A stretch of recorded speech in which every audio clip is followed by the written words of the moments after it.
Gangs of wild chickens are terrorizing residents of an island in the UK. If you're worried about running into angry wildlife while on a nice jog, chances are you're afraid of stumbling across a bear or mountain lion on a scenic forest trail, or even a feral dog in the city. On the island of Jersey, from news.co.uk reveals that feral chickens have been making life a bit more difficult for residents of the island, which is the largest of the Channel Islands. The chickens. It is suspected that the origins of the chicken problem stem from birds which were being kept as pets by locals.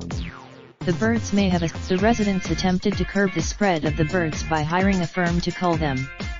According to the report, local officials are now urging residents to ensure they aren't inadvertently feeding the birds by leaving food out in easy-to-access areas, but that's of little comfort to those with home gardens.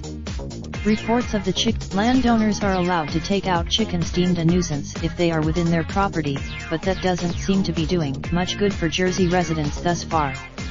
Going forward, sign up for the latest news.